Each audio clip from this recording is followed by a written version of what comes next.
If we can all agree that manufacturing is a good thing for the country as a whole, but we don't want to give up the low prices we've come to expect, then where do we go from here? If we want to see an increase in U.S. manufacturing, who can we trust to make it happen? Can we look to American companies?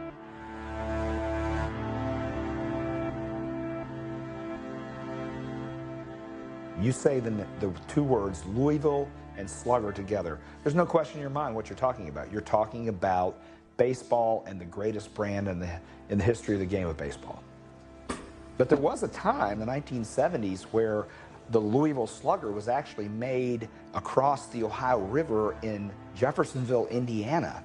And that was not something that sat very well with people who lived in Louisville, Kentucky. My goodness, how could a product called the Louisville Slugger be made in Jeffersonville, Indiana, when it always said Louisville, Kentucky? This is a baseball city, so we just have a wonderful baseball history. And in 1918, they signed a guy named Babe Ruth.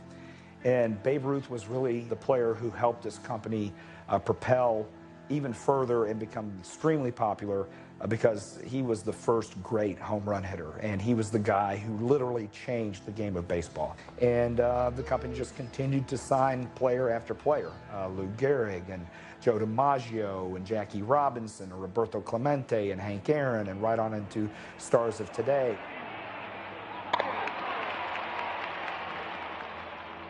Well, the fact is, the headquarters of the company never left Louisville. The offices always were here. But manufacturing did, in fact, take place across the river in suburban Louisville and Jeffersonville, Indiana, which, you know, we all feel like that's part of Louisville, but it is in another state. And so that just did not sit very well with people. It was a business decision at that time, but Jack Hilrich has said numerous times that was one of the biggest mistakes that he ever made, was to take the company out of Louisville. The mayor of Louisville always had a goal to make sure that the manufacturing of the Louisville Slugger bat came back to Louisville, Kentucky, and it did, into this very building in 1996 when the manufacturing was moved back here, and it's been here ever since, and I don't see it going anyplace ever again. Louisville Slugger's move back to Kentucky was a decision to protect the integrity of a brand. But if an American brand doesn't necessitate American-made to maintain its image these days, then why would a company move their production back to the U.S.? Today, there are literally hundreds of American brands making their products across oceans, let alone state lines. What would it take to attract these companies back? Is it even possible? What is it that's keeping them from coming back?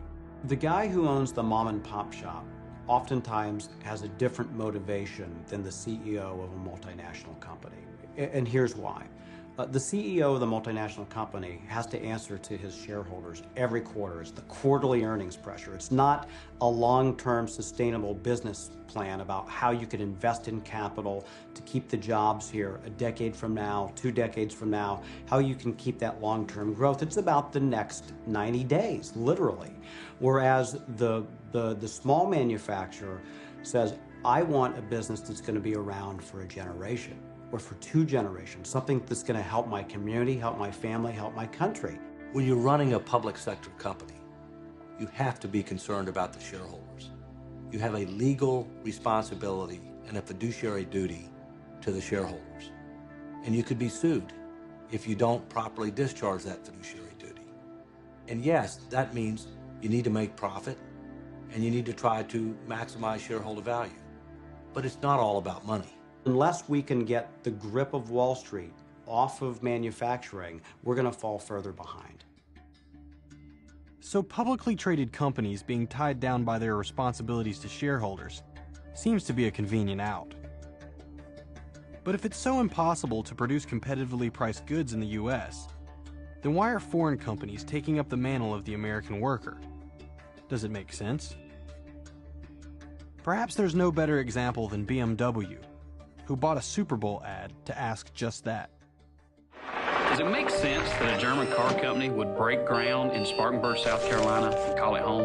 Does it make sense that in the height of recession, when most companies were bailing out, That they would dig in, that they would find their latest design in California? and customize it in 10 million different ways? Does it make sense? Does it make sense? Does it make sense That a small town in the South to make every X3? every X3 in the world.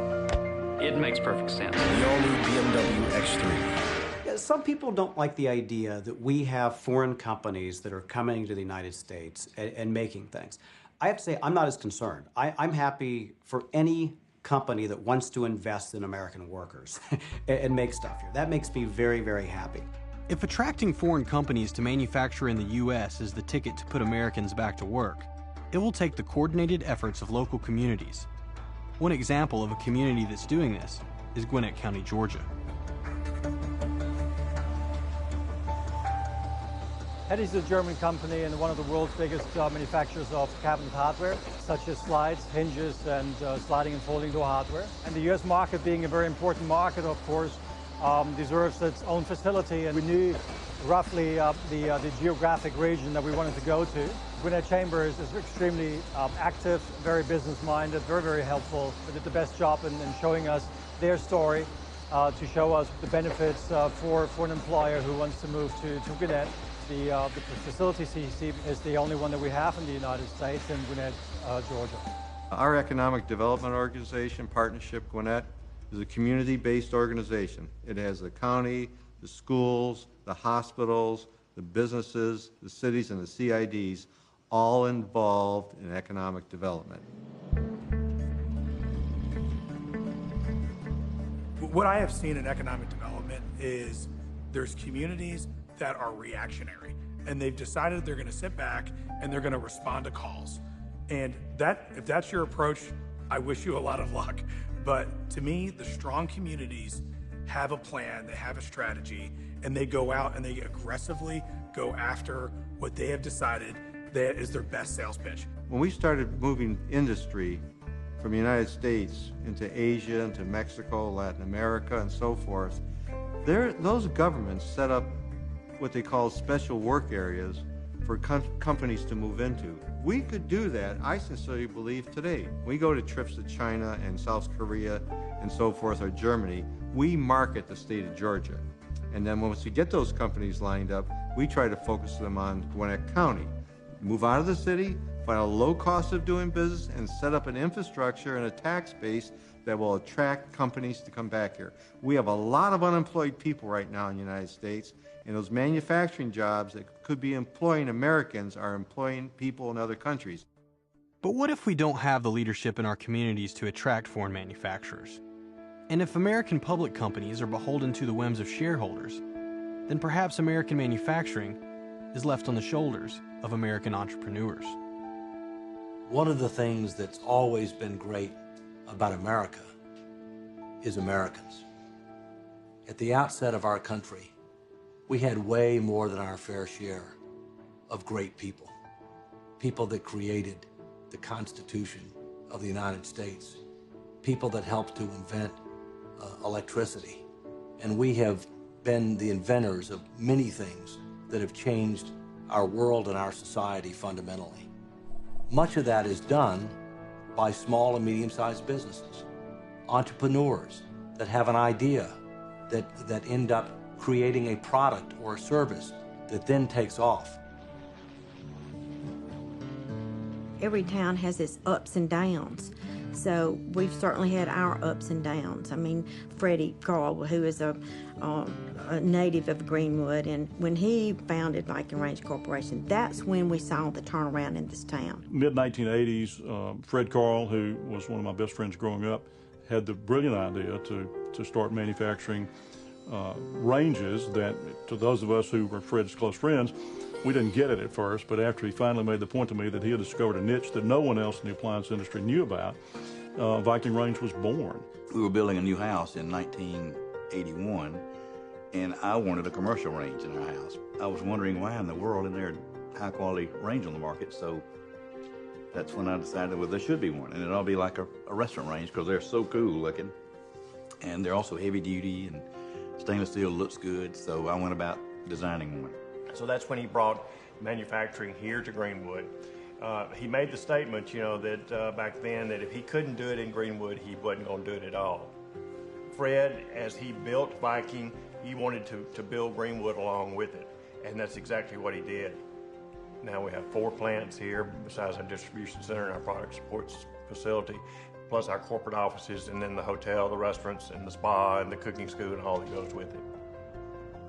it gets back to it just being good business to invest in your community. And I think community development is everyone's job, and the local employers, I think, have a responsibility to contribute to that. So over a multi-decade period, while industry was in steady state of decline and industry after industry was shutting its doors, Viking, thankfully, from my perspective, was creating more and more jobs in the community. So there was an interesting offset, and in many ways changed the culture of the community.